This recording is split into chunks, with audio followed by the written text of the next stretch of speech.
sorry for last night's video that I got a phone call from Sirte and about my parents and family who are all okay.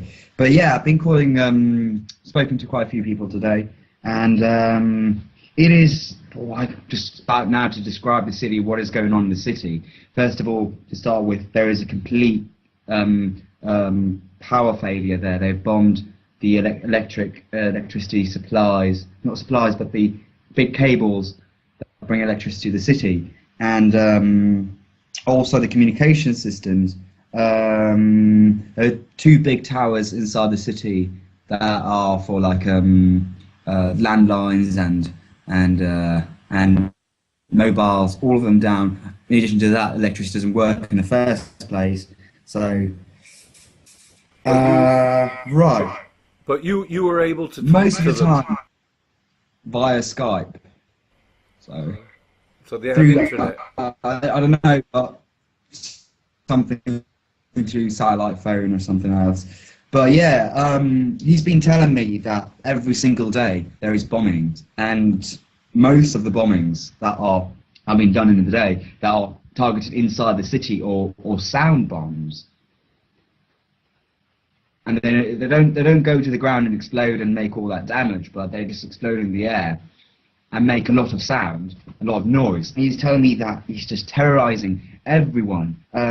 People now, there's no petrol at all in the city. It is like very rare to see a car go down the roads in the city. Now listen, I have a question. I mean, I've heard reports of 1,400 people being killed in Sirte. I've heard reports of people praying at Eid, at the Eid al-Fitr, at the end of Ramadan, and being bombed.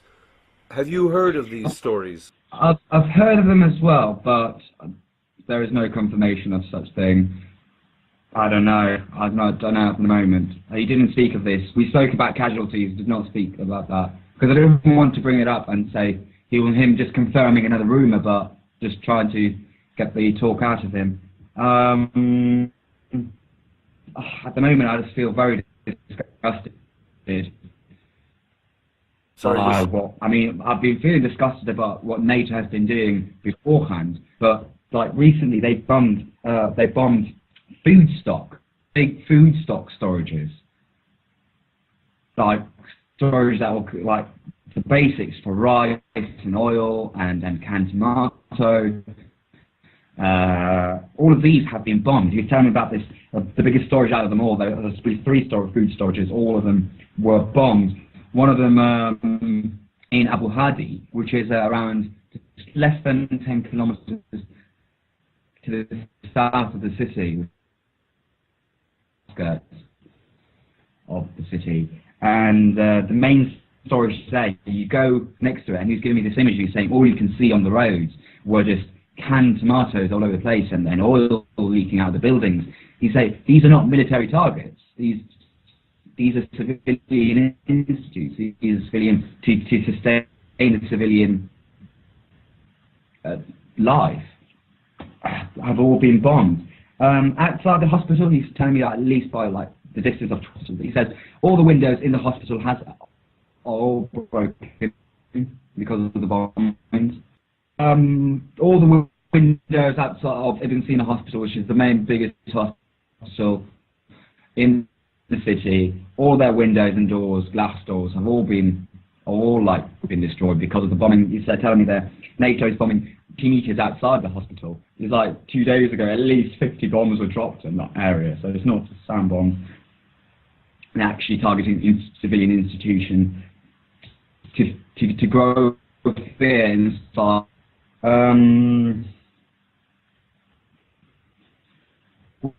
Well, quoting from him, no food in the shops.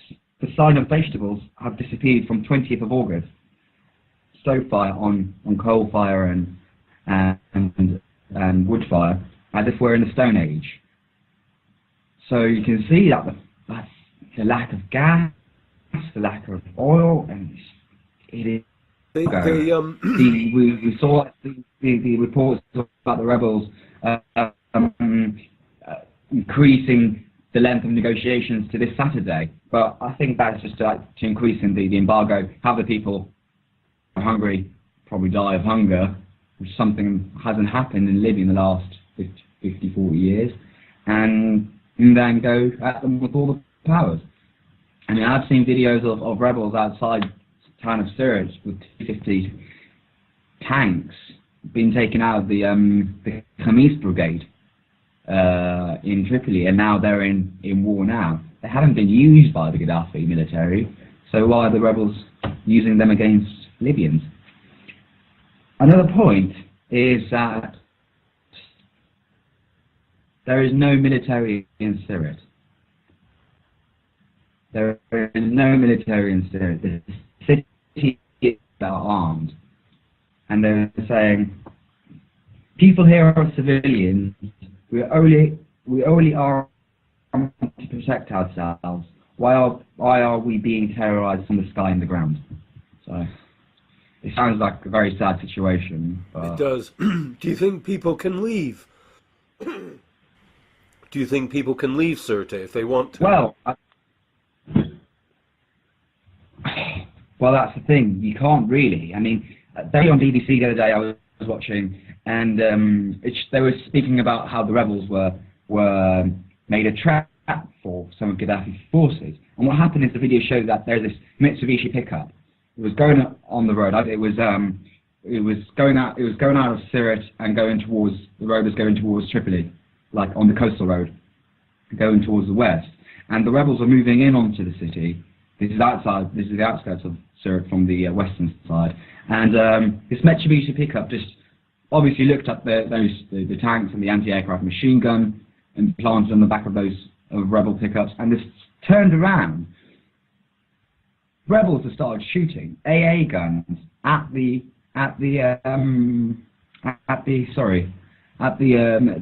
pickup without any warning or anything, and just killed the two people on BBC camera.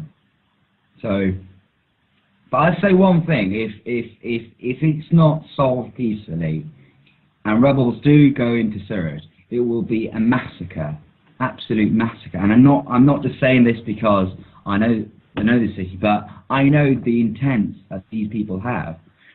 If the NTC is willing into creating a stable society and democratic and so on, they need to stop this killing right now. Kick NATO out and deal with the Libyan people together. I mean, the Libyans are very stubborn people. The war will not end now. The war will not end after Gaddafi is taken in or killed or whatever. The war will literally stop. Until this moment, it's not a civil war. Until this moment, it is Libyans versus NATO. Once Gaddafi is killed or something like that, then it will be a full-scale war between all the tribes. Tribes that are power, tribes that are fighting for religious reasons. I'm very sorry. I really believe a lot of people want this. They want a long war. They've created one in Iraq. We've seen the track record.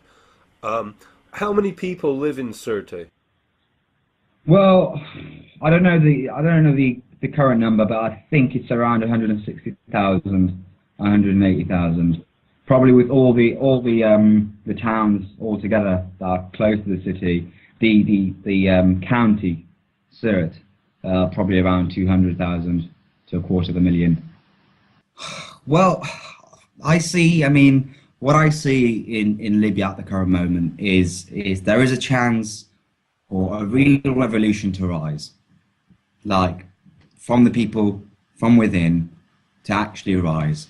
I speak with my words. I try to target like young people like myself, people who study university, who are just finishing high school. These people are the future of Libya, and I mean we can't expect that the people now that are governing and ruling the countries and making the decisions to make a good pathway for tomorrow for us to build on, for us just to come in after 5 years, just to come in there and just work at an institution already built by by these powers. And by these powers, I refer to the NTC or Gaddafi government or even NATO itself.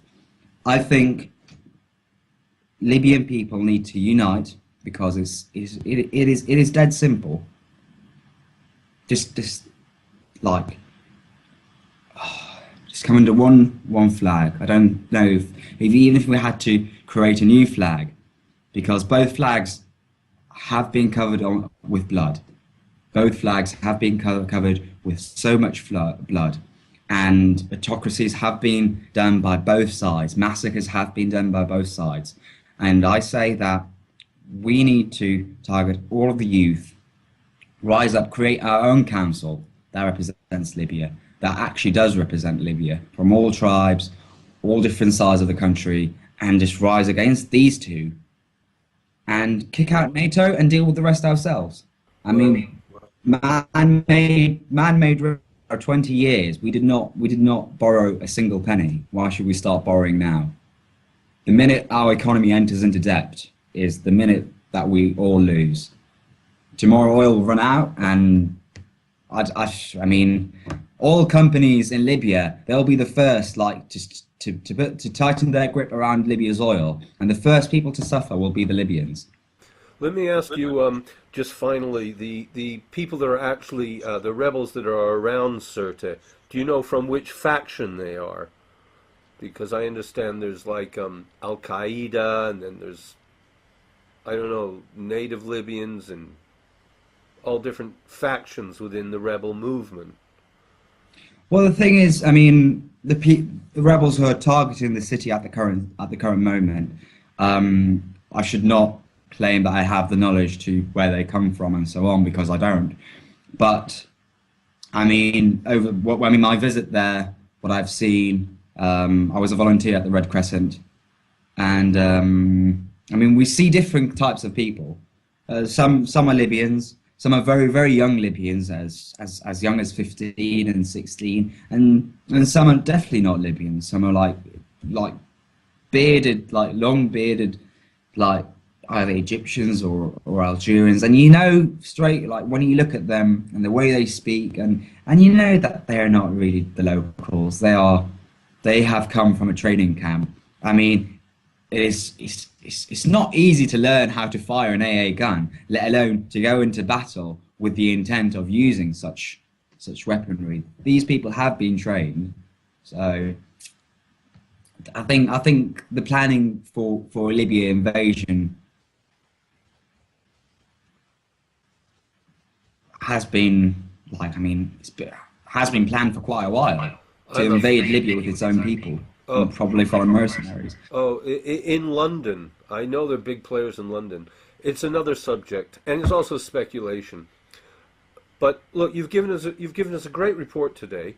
I'll have it up within an hour. My camera's good. Yours, well, it was terrible last night. Did you see what happened? Did you look at it? I did look at it. I'm probably glad that it was that terrible. I mean, but I was probably glad because I was like very excited and overwhelmed. No, I really did feel it. I felt your nerves. I was like this afterwards. But